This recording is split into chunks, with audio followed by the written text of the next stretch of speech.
Hope you're all still awake. Late Night Mega here, and we're going to start off by buying some things here. We're gonna buy 7 Pokeballs, and we're gonna get a few potions here, and we should be good to go.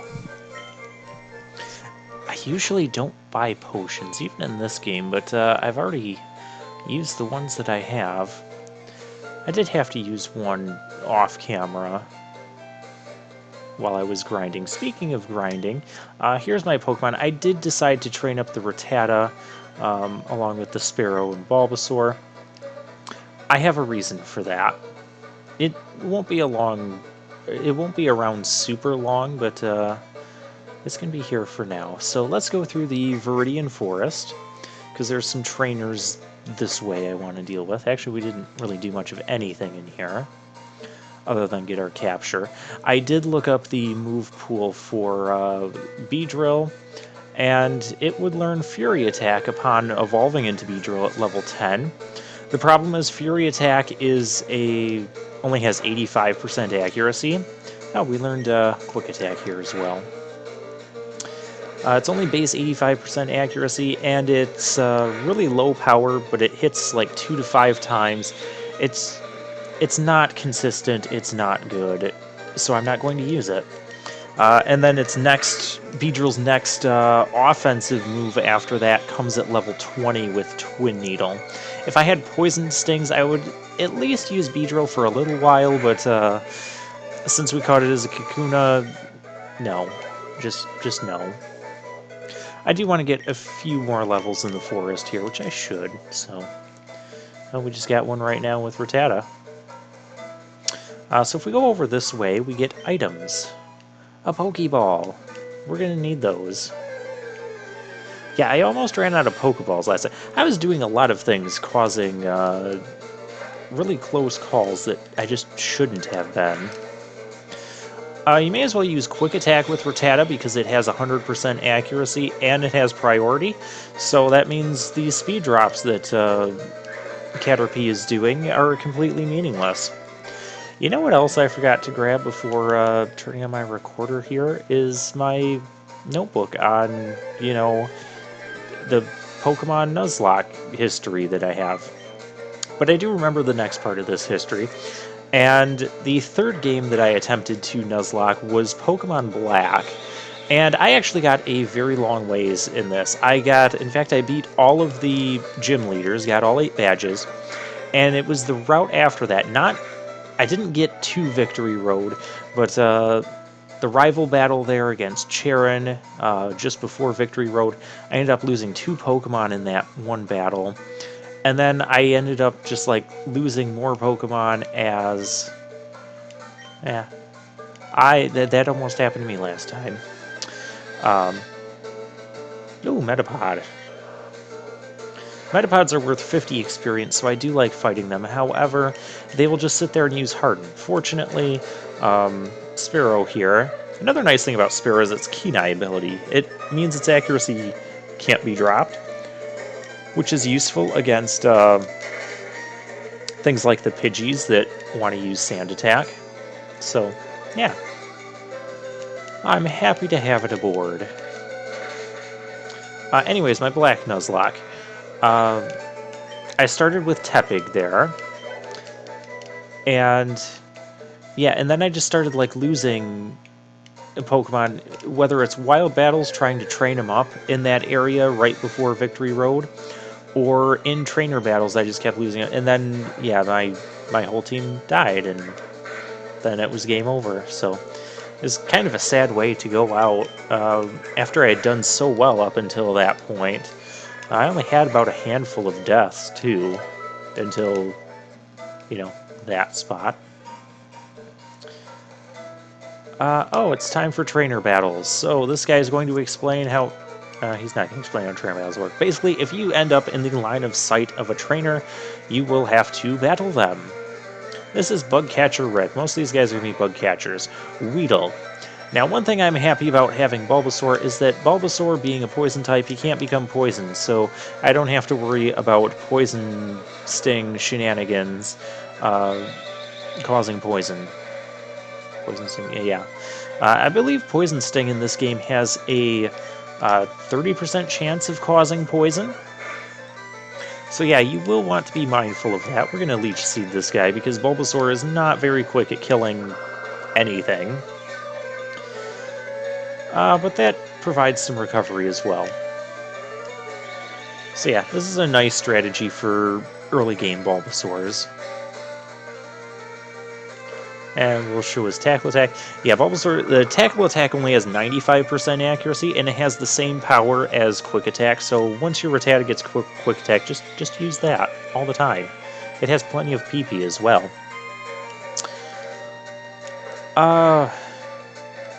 Yeah, so after Pokemon Black, then I got Pokemon Y, so we're in 6th generation now.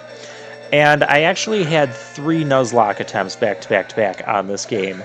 The first 2 attempts kind of ended around Reflecting Cave because there's some really nasty,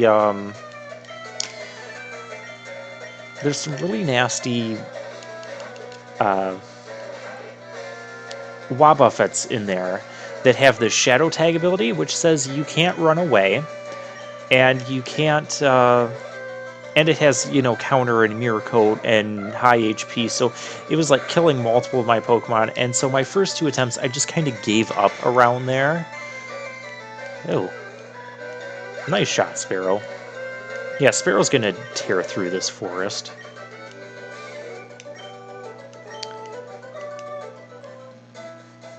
Alright, we're gonna go up this way into another wild battle. I do prefer getting the wild battles as well, just to keep the experience flowing here. But yeah, the trainers in this area, they're not going to be too tough. They'll provide some experience for us and a little tiny bit of money.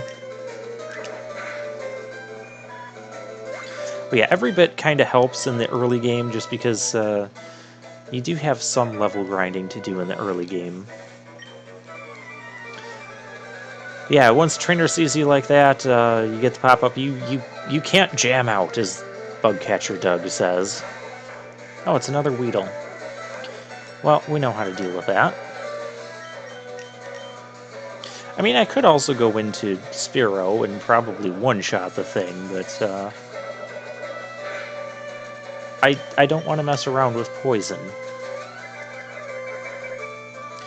So yeah, you might think Bulbasaur doesn't have much of an advantage in the Viridian Forest if you choose him over Charmander or Squirtle.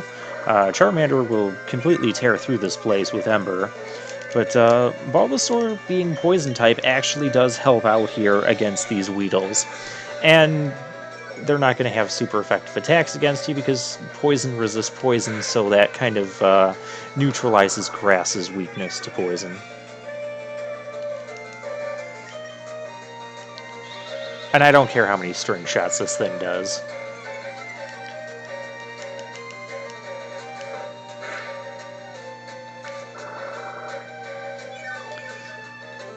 So yeah, my 3rd attempt on my Y Nuzlocke. Oh my gosh, that was actually my first successful Nuzlocke, where I actually beat the Elite Four. I don't have my note. It was either 26 or 28 deaths throughout the entire thing. That thing was just it was a slaughter fest. What ended up happening is any Pokemon that I had that could resist fighting... Ooh, we learned Vine Whip. That's an actual grass offensive move. The Sparrow needs to level up.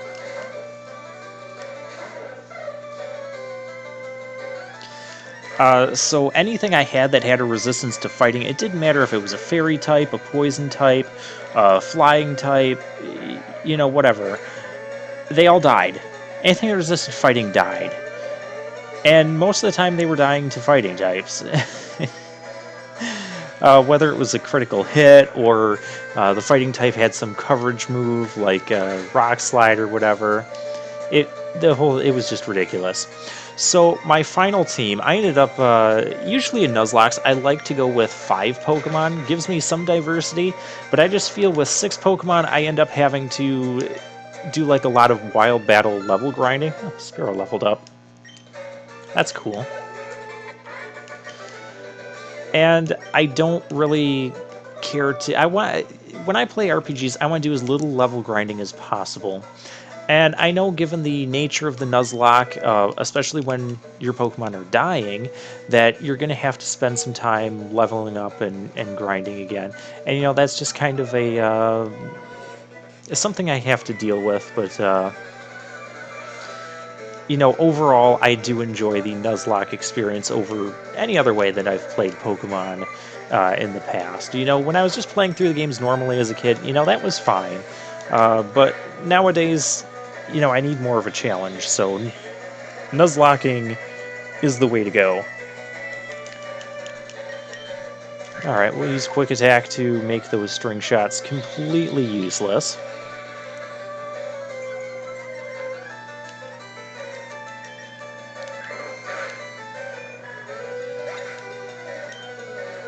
And there's that. Another Caterpie. Sure. Do you want to use string shot? Oh, a level 8 Caterpie. Rattata's fine. I do want to get the Rattata up to level 10, I believe. That's not like a magic number or anything, but just what I'm going to be doing in this episode. Will that happen in this episode? Yeah, it'll happen in this episode. Yeah, I'll want at least a level 10 Rattata.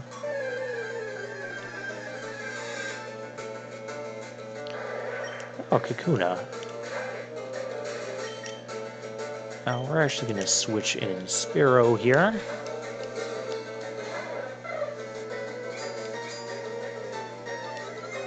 I like Sparrow to get another level before I do what I'm going to do as well.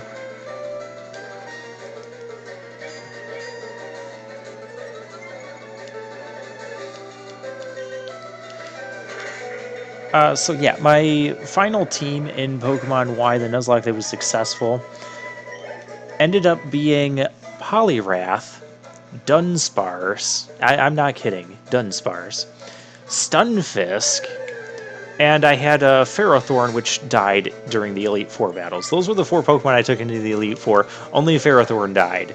It's completely ridiculous. And I'm running low on Quick Attack, so yeah.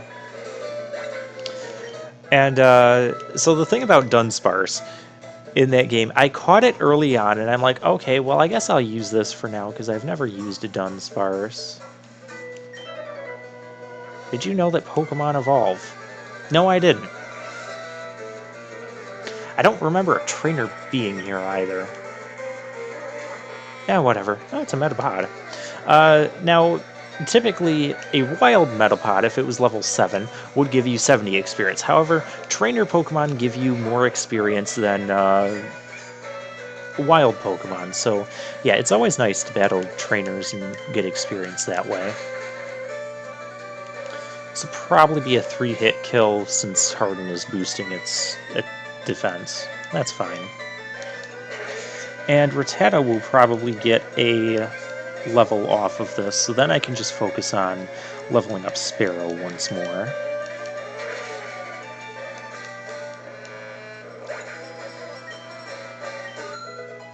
Yeah! Plus 3 speed, okay. Don't really need speed with Quick Attack, but we can work with it. Sparrow can stay in.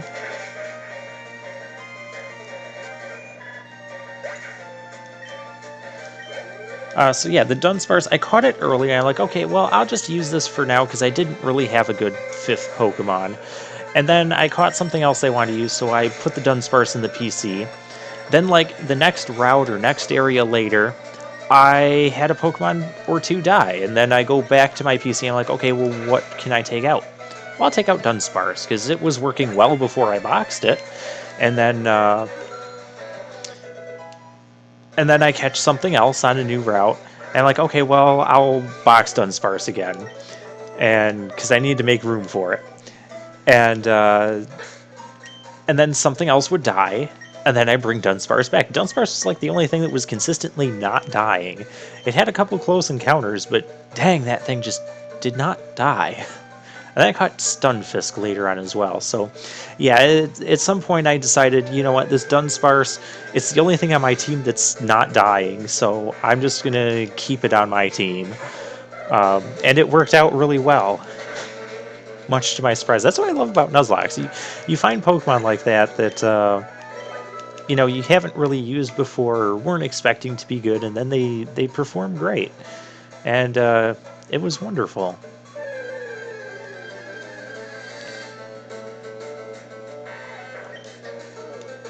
And another Weedle, we can take care of that.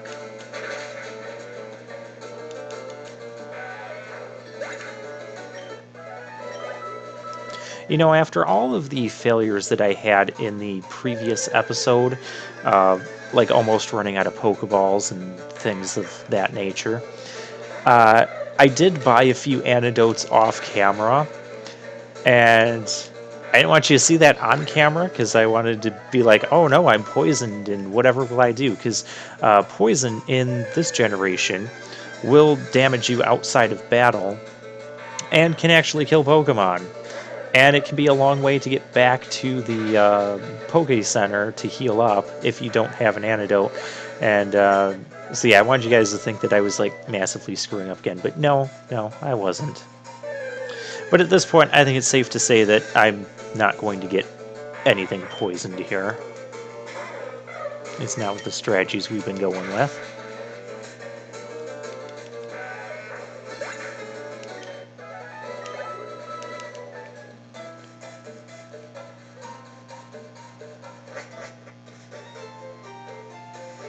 Although I'm going to have to start training Bulbasaur a little bit more. Rattata is going to go out front.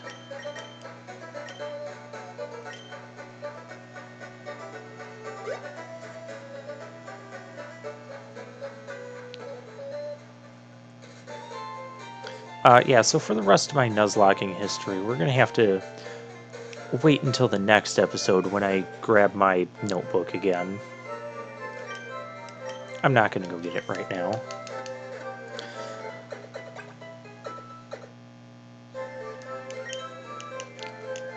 Alright, so the reason I have this Rattata in my party, even though I said I didn't really want to train it up,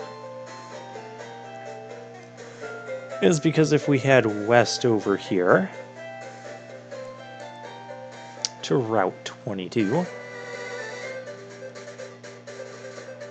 I mean, I would save, but there's no real point to saving. We can run into our rival, Gary. No, I don't have any badges. Badges? Badges, but yeah, this is an optional rival battle, but I like coming over here and battling him. I believe once you beat the first gym leader, this battle goes away. I could be wrong about the specific timing of that, but yeah, we have a level 9 Pidgey here, so this is the reason I trained up Rattata, because he's going to have this Pidgey and his starter, and Bulbasaur isn't really good against either of them, so yeah. We'll have Rattata. Oh, come on, really? Oh my gosh. Yeah, and I didn't want Spearow trying to take on both of these things. Okay, Charmander, I do have a strategy here.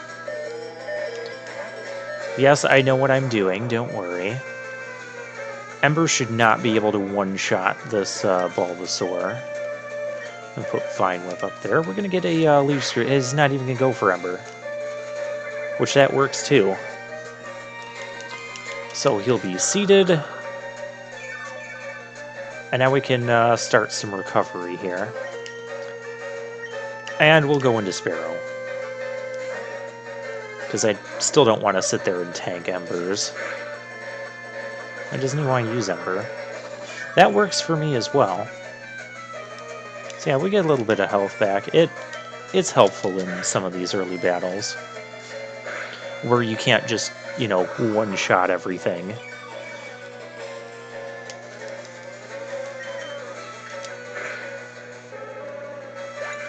And there goes Charmander. And there we go. So yeah, you don't have to do this battle. If you're playing Pokemon Yellow, though, whether or not you do this battle and will determine like how Gary decides to evolve his Eevee later on in the game. So yeah, there's that. I believe if you do battle him there and win, and you win like the first battle you have with him in Professor Oak's lab, he'll end up evolving his Eevee into a Jolteon, which, you know, is supposed to be like the toughest way to go about things because, you know, it's a Jolteon. But Jolteon, his Jolteon in any in Pokemon Yellow can be just completely walled by any. We need to get Bulbasaur some levels here. Can be walled by any ground type because I think its offensive moves are like either electric base, which ground types are immune to, or pin missile, which that's not going to do much coming off of a Jolteon against a ground type.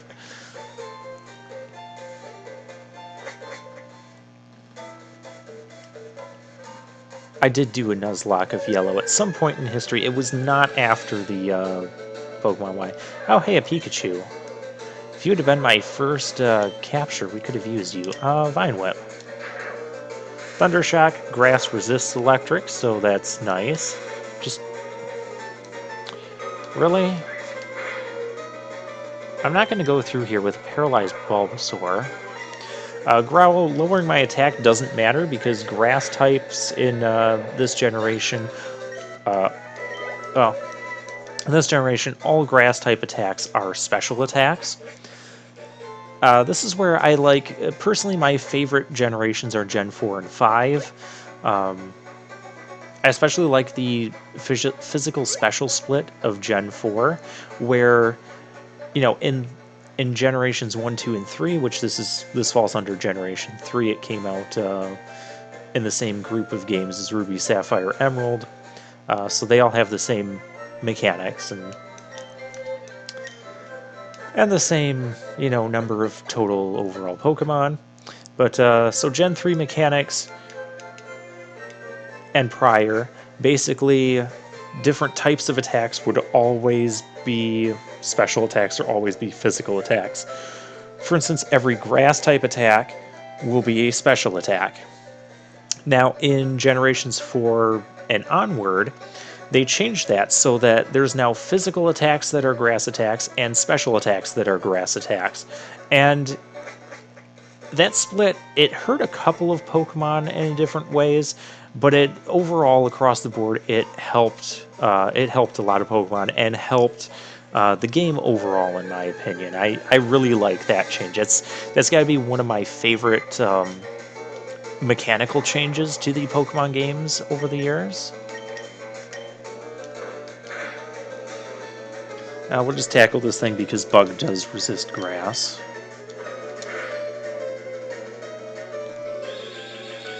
And it will make it to the end of the Viridian Forest, I think. Depends how many battles we get in here, but I do want my Bulbasaur getting at least another level before going into the gym. Yeah, I'm going to be a little under-leveled going into Brock's gym, but it doesn't matter because it's Brock's gym and we have a Bulbasaur. It's not like we're doing this with Charmander. Gosh, this would be a horrible team to try and do this with Charmander. I would probably have to train the Charmander till it evolved and then challenge Brock's gym. Charmander in this generation does learn Metal Claw, a Steel-type attack, so that can give you a weapon to use against Brock's rock types, but Charmander being a fire type is still weak to rock type attacks, so yeah, you'll want to overlevel him.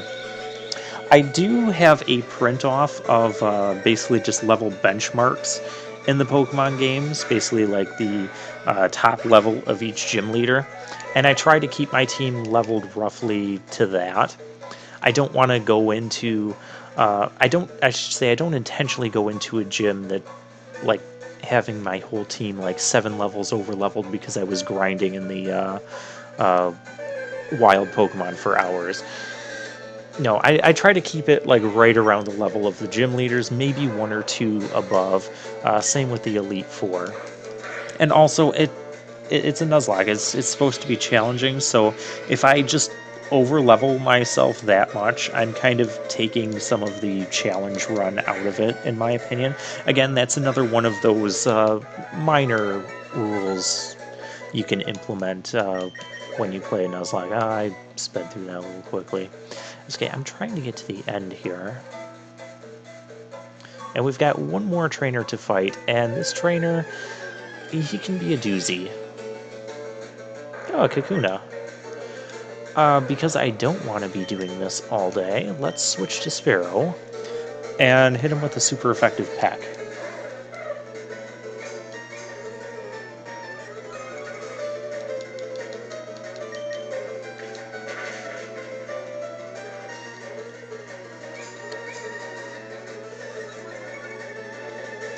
Yeah, you use Harden. I don't care.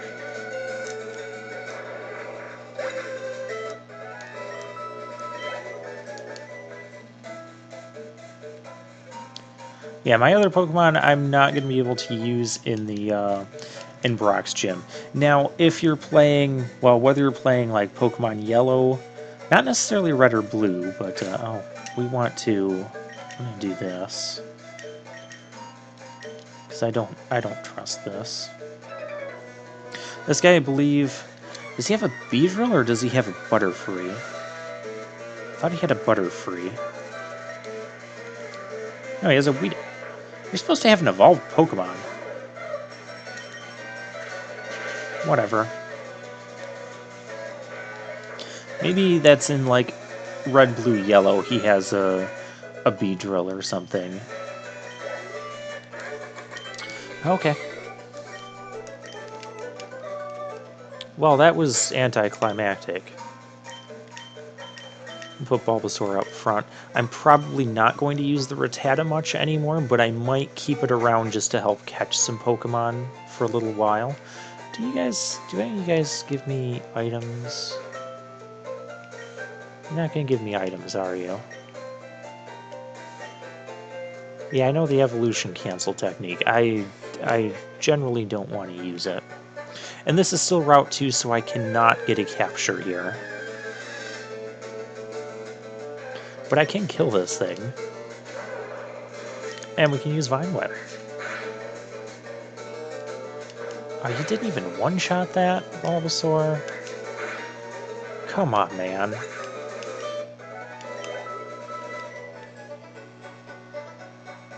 Okay, and that gets us to Pewter City. And there's some minor stuff you could do here, like explore the building. I'm generally don't do much exploring in the earlier generations as far as exploring towns. I go to the places where I know I want to go and where I know I want to get certain things, and that's about it. So next time we're going to, well, next time we'll take on Brock, our first gym leader, and we'll just slaughter him because we have a Bulbasaur.